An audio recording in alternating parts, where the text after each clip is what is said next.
우리가 살아가는 이 공간과 시간을 현실이라고 말합니다. 다시 말해 우리가 살고 있는 실제 공간, 그리고 우리가 살아가는 이 시간이 바로 우리의 현실이라고 할 수 있습니다. 그렇다면 여러분의 현실은 어떻습니까? 어떤가요? 지금 그리고 저의 현실은 어떤 것 같습니까? 예.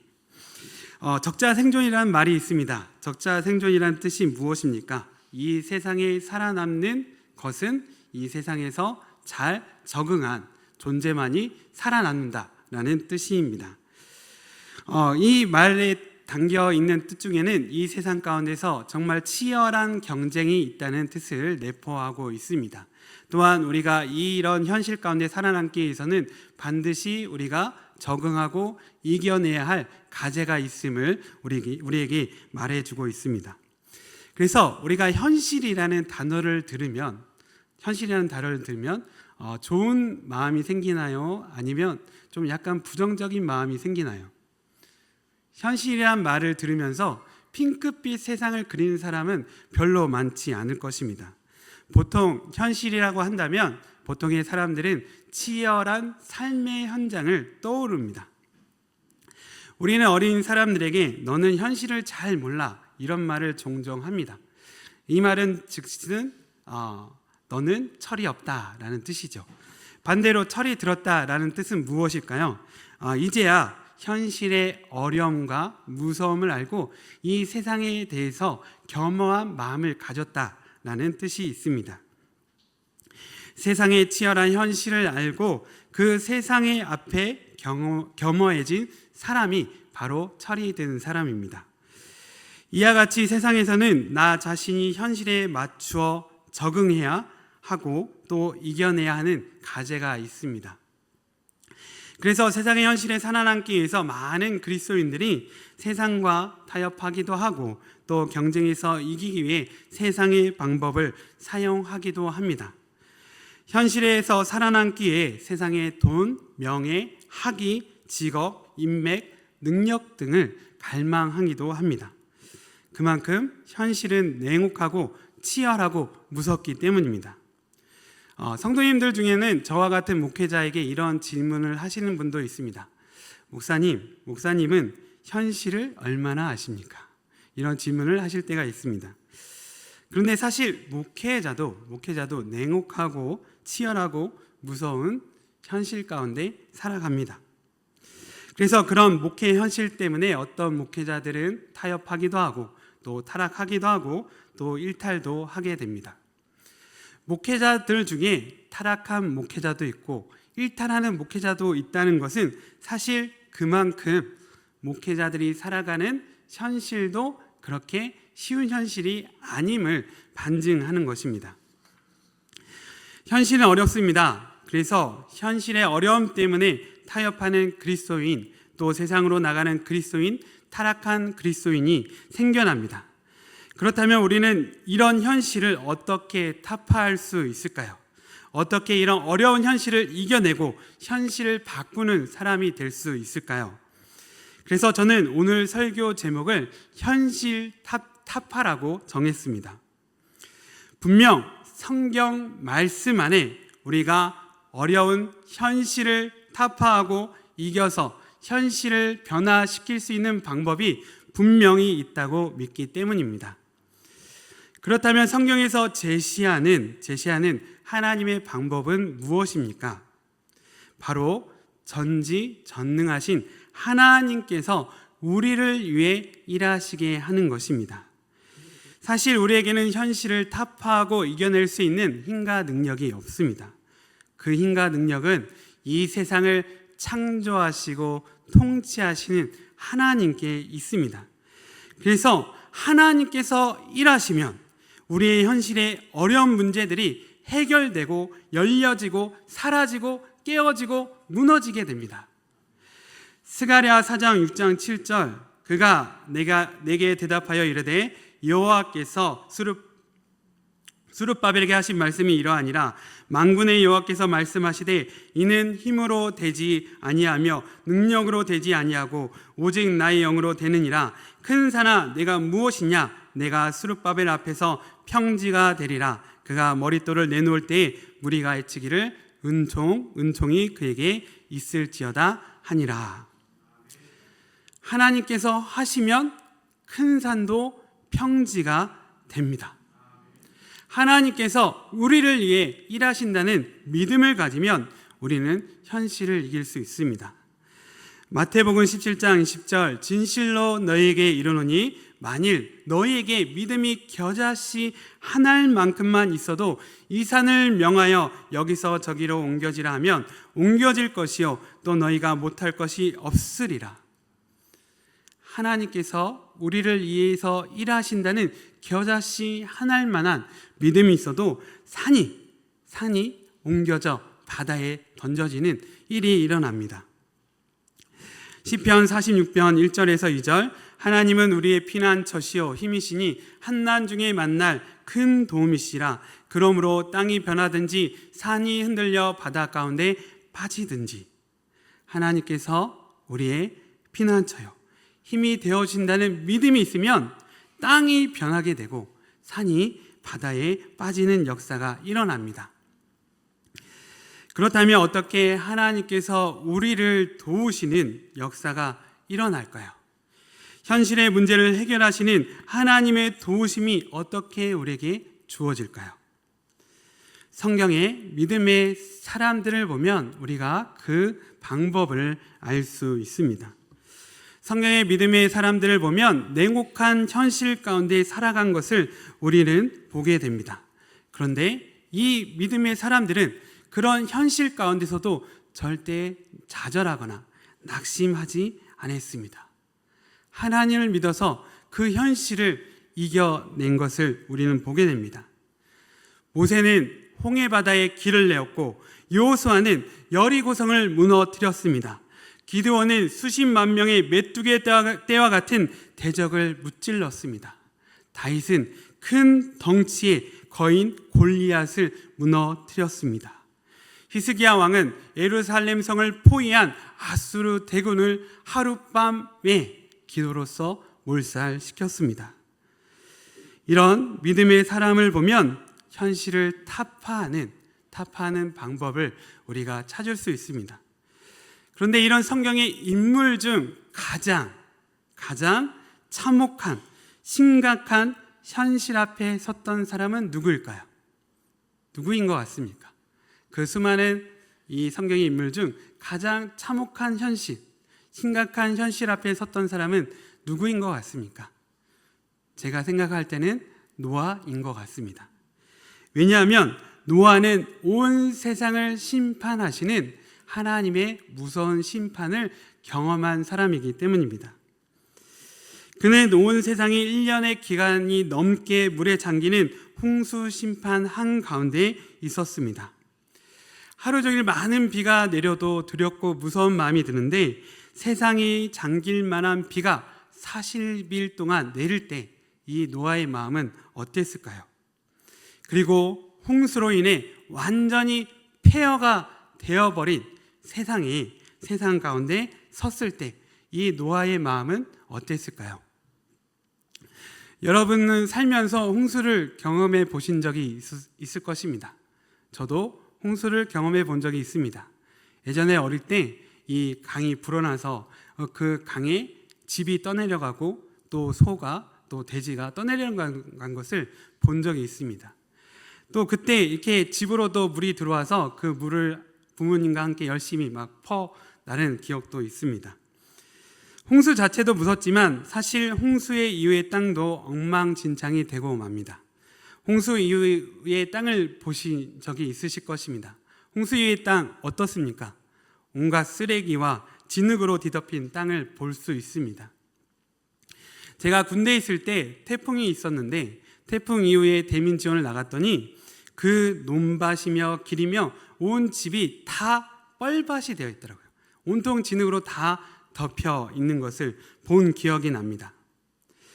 잠깐의 홍수도 이런데 1년 넘게 홍수에 덮여 있던 세상은 어땠을까요? 우리는 노아의 이 방주 홍수의 그림을 생각하면, 노아가 이 땅에 내렸을 때 광경을 생각하면 이 넓은 초지가 펼쳐진 아름다운 땅을 그려봅니다. 한번 띄워주실까요? 이런 그림을 많이 보셨을 거예요. 그죠? 무지개가 있고 넓은 초지에 아름다운 땅을 그리게 됩니다. 하지만 이 노아가 직접 맞닥뜨린 현실은 어땠을까요? 이렇다기보다는 다음 그림 띄워주세요. 이랬을 것 같습니다. 왜냐하면 홍수의 이후의 땅은 항상 이렇거든요. 다음 사진 보여주세요. 이 댐이 무너져서 홍수가 난 지역의 이후의 사진인데 이렇게 폐허가 되어 있습니다. 아마 노아가 내린 땅의 모습도 이런 모습이었을 것입니다. 수많은 쓰레기와 오물로 덮여 있는 땅, 진창이 되어버린 흙, 모든 건물들이 폐허로 변해버린 곳, 또 썩어가는 수많은 시체가 널려 있는 땅, 이런 것들을 아마 노아는 보았을 것입니다. 이에 대해 성경은 추위와 더위와 여름과 겨울이 있는 땅으로 변화했다고 말씀하고 있습니다. 홍수 이전보다 지금의 현실이 더 나빠진 환경임을 성경은 알려주고 있는 것입니다. 그런 현실을 마주한 노아는 무슨 일을 했습니까? 바로 20절 말씀입니다.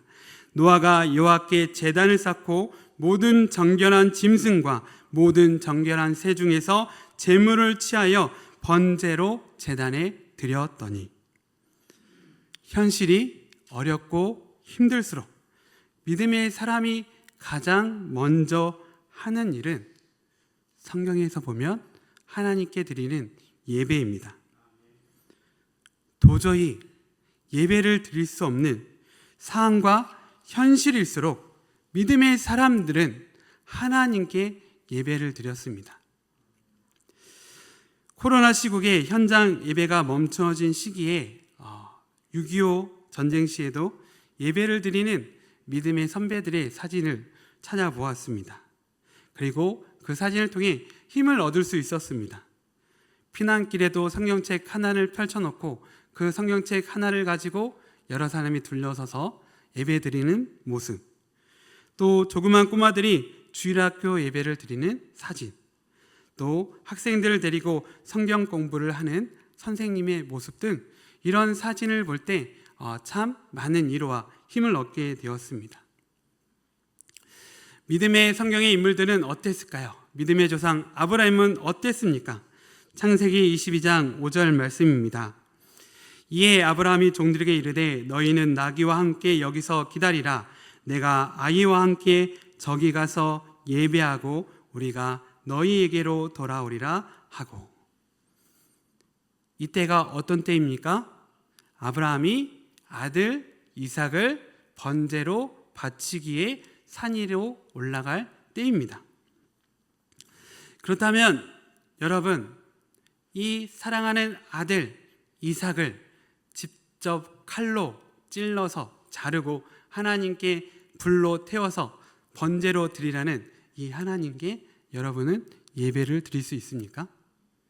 여러분의 사랑하는 자식을 직접 죽여서 하나님께 불에 태워 드리라는 하나님께 예배를 드릴 수 있습니까? 그런데 놀랍게도 아브라함은 무엇을 소원하고 있습니까? 하나님께 예배를 드리겠다. 예배를 드리겠다 소원하고 있습니다.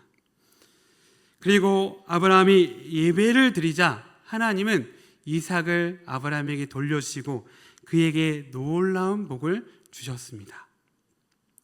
모세는 어땠을까요? 출애굽기 33장 10절 말씀입니다. 모든 백성이 해망문에 구름 기둥이 서 있는 것을 보고 다 일어나 각기 장막문에 서서 예배하며. 이때가 언제인지 아십니까? 모세가 시내산에 올라가 하나님 말씀을 받을 때 이 백성들이 금송아지 우상을 섬기는 죄를 범하였습니다. 그로 인해 하나님께서는 이 이스라엘 백성들에 대하여 진노하고 계실 때였습니다. 그때 모세는 무엇을 하였습니까? 하나님과 자신을 배신한 백성들을 위해서 하나님께 예배를 드렸습니다. 어떻게 자신의 말을 어기고 배신한 백성들을 위해 하나님께 예배를 드릴 수 있습니까? 그런데 하나님께서는 이 모세 예배를 받으셨습니다.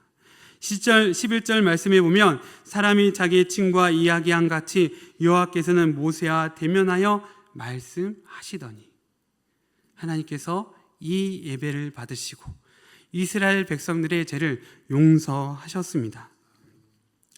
히스기야 왕은 어땠을까요? 역대하 32장 12절에서 14절 말씀입니다. 이 히스기야가 여호와의 산당들과 제단들을 제거하여 버리고 유다와 예루살렘에 명령하여 이르기를 너희는 다만 한 제단 앞에서 예배하고 그 이외에 분향하라 하지 아니하였느냐? 나와 내 조상들이 이방 모든 백성들에게 행한 것을 너희가 알지 못하느냐? 모든 나라의 신들이 능히 그들의 땅을 내 손에서 건져낼 수 있었느냐? 내 조상들이 진멸한 모든 나라의 그 모든 신들 중에 누가 능히 그의 백성을 내 손에서 건져내었기에 너희 하나님이 능히 너희를 내 손에서 건지겠느냐? 예루살렘 성이 아수르 대군에게 포위당했습니다. 그럼에도 히스기야 왕은 하나님께 예배를 드렸습니다. 이를 아수르 사네립 왕과 신하 랍사게는 비웃고 있습니다. 왜냐하면 예루살렘 성, 수도가 포위됐다는 것은 그 전에 전국토가 이 아수르 대군에게 유린을 당했다는 것을 뜻하기 때문입니다. 능력 있는, 힘 있는 하나님이라면 어떻게 이런 일이 일어날 수 있겠습니까? 그러므로 이 랍사게는 이 유다 백성들을 향하여서 예배 드리는 백성들을 히스기야 왕을 조롱하고 있는 것입니다. 그럼에도 히스기야 왕은 어땠습니까? 끝까지 하나님께 믿음으로 예배를 드렸습니다. 그리고 그 믿음과 기도, 예배를 통해서 이 비웃던 아수르 대군이 하룻밤 사이에 다 몰살당하고 말았습니다. 성경을 보면 믿음의 사람들은 예배를 통하여서 현실의 어려움들을, 문제들을 해결하고 타파한 것을 우리는 보게 됩니다. 성경을 보면 인생의 위기와 문제, 고비는 예배의 위기와 문제에서 비롯됩니다. 왜냐하면 하나님이 이 세상을 창조하시고 우리로 하여금 이 세상을 다스리게 하신 이유는 이를 통해서 하나님을 예배하도록 하시기 위해서이기 때문입니다. 목적을 상실한 인생은 운전자 마음대로 움직이지 않는 자동차 같습니다. 운전자 마음대로 움직이지 않는 자동차는 어떤 상태입니까? 고장난 자동차죠. 그리고 그것이 계속된다면 운전자는 이 차를 어떻게 할 수밖에 없습니까? 폐차할 수밖에 없습니다. 시편 29편 2절 말씀, 여호와께서 그의 이름에 합당한 영광을 돌리며 거룩한 옷을 입고 여호와께 예배할지어다. 시편 96편 9절 말씀, 아름답고 거룩한 곳으로 여호와께 예배할지어다. 온 땅이여 그 앞에서 떨지어다. 로마서 12장 1절 말씀, 그러므로 형제들아 내가 하나님의 모든 자비하심으로 너희를 권하노니 너희 몸을 하나님이 기뻐하시는 거룩한 산 제물로 드리라. 이는 너희가 드릴 영적 예배니라. 성경은 하나님께서 우리를 창조하신 목적이 하나님께 예배를 드리는 것에 있다라고 말하고 있습니다. 그래서 우리가 드리는 예배에 문제가 생기면 당연히 우리의 인생 가운데 문제가 생길 수밖에 없습니다. 반대로 생각한다면 우리의 현실, 인생에 문제가 생기면 무엇을 통해 이 문제를 해결할 수 있을까요? 예배를 통해서 이 문제를 해결할 수 있습니다. 하나님께서 기뻐하실 만한 예배를 드리십시오. 그러면 하나님이 우리를 위해 일하심으로 우리의 모든 현실의 문제가 하나님의 능력으로, 하나님의 은혜로, 하나님의 역사하심으로, 하나님의 영으로 타파될 것입니다. 21절 말씀입니다. 여호와께서 그 향기를 받으시고 그 중심에 이르시되 내가 다시는 사람으로 말미암아 땅을 저주하지 아니하리니 이는 사람의 마음이 계획하는 바가 어려서부터 악함이라. 내가 전에 행한 것 같이 모든 생물을 다시 멸하지 아니하리니. 그 앞에 어떤 말씀이 나옵니까? 노아가 하나님께 예배를 드렸더니 21절 이런 결과의 일이 생기게 되었습니다. 즉 노아의 예배를 통해서 하나님께서는 자신의 생각을 바꾸신 것입니다. 노아의 진정한 예배가 하나님의 마음을 움직였습니다. 그래서 하나님께서는 나는 다시는 너를 심판하지 않겠다라고 선언하신 것입니다. 그리고 노아에게 이런 복을 주셨습니다. 창세기 9장 1절 하나님이 노아와 그 아들들에게 복을 주시며 그들에게 이르시되 생육하고 번성하여 땅에 충만하라. 그리고 이 복은 노아에게 실제로 이루어집니다.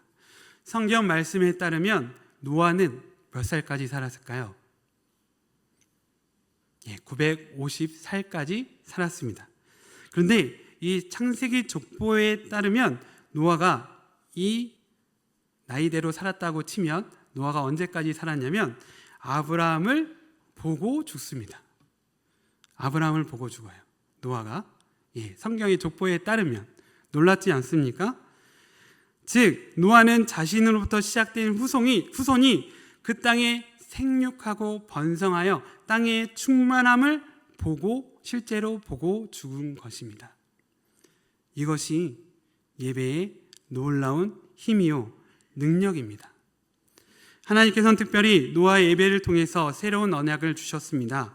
창세기 9장 11절 13절 말씀 내가 너희와 언약을 세우리니 다시는 모든 생물을 홍수로 멸하지 아니할 것이라 땅을 멸할 홍수가 다시 있지 아니하리라. 하나님이 이르시되 내가 나와 너희와 민 너희와 함께하는 모든 생물 사이에 대대로 영원히 세우는 언약의 증거는 이것이니라. 내가 내 무지개를 구름 속에 두었나니 이것이 나와 세상 사이의 언약의 증거니라. 이 말씀은 무엇을 뜻합니까? 너희가 살아갈 때에 홍수의 심판이 닥칠 것과 같은 현실의 무서운 일이 있을 수 있다. 그런 일이 있을지라도 무지개를 보면서 하나님은 너희를 절대 심판하지 않을 것임을 믿고 안심하라는 뜻입니다.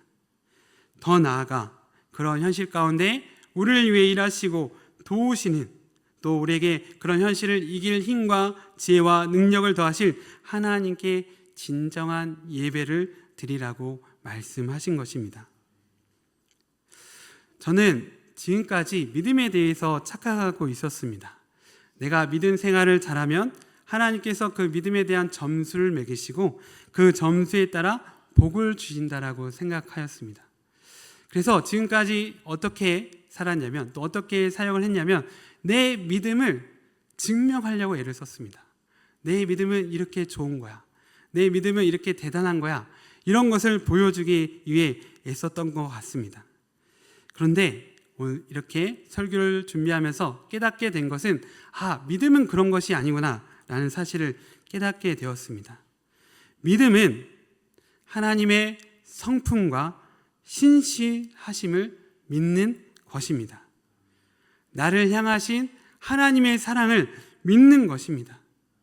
그래서 내가 어려운 일이 있을지라도 어려운 현실이 닥쳐 있을지라도 하나님께서 나와 함께 하시며 하나님께서 여전히 나를 위해 일하실 것을 믿는 것이 믿음입니다. 그래서 전에는 설교를 통해서 저의 믿음을 보여주려고 애썼던 것 같습니다. 그런데 제가 깨닫게 된 사실은 좋은 설교는 그런 것이 아니라 내 믿음을 보여주는 것이 아니라 어려운 현실 가운데서도 함께 하실 하나님, 우리를 끝까지 도우시는 하나님, 포기하지 않고 사랑하신 하나님을 내가 믿음으로 증언하는 것임을 깨닫게 되었습니다. 믿음의 사람들도 마찬가지입니다. 무엇을 믿었을까요? 하나님의 신실하심, 하나님의 성품, 자신을 향한 하나님의 사랑을 믿었습니다. 그래서 어렵고 힘든 현실이 닥쳐도 하나님께 여전히 똑같이 예배를 드릴 수 있었던 것입니다. 하나님은 이런 믿음을 가지고 하나님을 예배하는 자들을 찾으십니다. 요한복음 4장 23절 아버지께 참되게 예배하는 자들은 영과 진리로 예배할 때가 오나니 곧 이때라. 아버지께서는 자기에게 이렇게 예배하는 자들을 찾으시느니라. 여러분의 현실은 어떻습니까? 혹시 어렵고 힘들게 느껴지십니까? 여러분에게 무거운 십자가의 현실입니까? 그래서 심지어는 하나님께 진정한 감사한 마음으로 예배 드릴 수 없는 그런 현실입니까? 그렇다면 오늘 말씀을 통해 하나님께 예배 드리는, 노아와 같은 예배를 드리는 예배자가 되길 기도합니다. 노아가 어떻게 예배를 드렸습니까? 먼저 여호와 하나님께 제단을 쌓았습니다. 우리는 하나님을 향하여서, 하나님 아버지를 향하여 예배를 드려야 합니다. 우리의 모든 것을 하나님께 드리는 예배를 드려야 합니다. 두 번째, 노아는 어떻게 예배 드렸습니까? 모든 정결한 짐승과 모든 정결한 새를 통해서 예배를 드렸습니다. 하나님께 우리는 모든 삶으로 하나님을 예배해야 합니다. 세 번째, 노아는 하나님께 번제로 예배를 드렸습니다. 번제가 무엇입니까? 모든 것을 각을 뜨고 그 모든 것을 하나님께 불태워 드리는 것입니다. 우리의 모든 것을 아낌없이 드리는 예배를 드려야 합니다. 그러므로 모든 시간 중에 시간을 내어서 예배를 드리십시오. 모든 장소 중에 장소를 준비하여 예배를 드리십시오. 모든 일들 중에 하나님과 함께하는 일로 예배를 드리십시오. 그 예배가 우리 현실을 타파할 것입니다. 오늘은 특별히 예배위원회 헌신 예배로 하나님께 예배를 드립니다. 예배위원들은 다른 성도님들이 노아와 같이 믿음으로 하나님께 예배 드릴 수 있도록 섬기는 사역을 감당합니다. 우리 예배위원들이 하나님께서 주신 모든 정결한 시간, 장소, 건강, 재능, 마음 중에 하나님께 드릴 제물, 기도와 찬양과 안내와 봉사 등을 통해 예배에 헌신하기를 바랍니다. 예배위원들이 노아와 같이 예배에 헌신할 때 춘천 중앙교회 모든 성도들이 현실을 타파하는 예배의 놀라운 능력을 경험하게 될 것입니다. 아무쪼록 우리 모두가 노아, 아브라함, 모세, 히스기야와 같이 예배를 통해 하나님께 믿음으로 나아가며 우리 현실을 바꾸는 복 있는 사람이 되기를 간절히 기도합니다. 기도하겠습니다.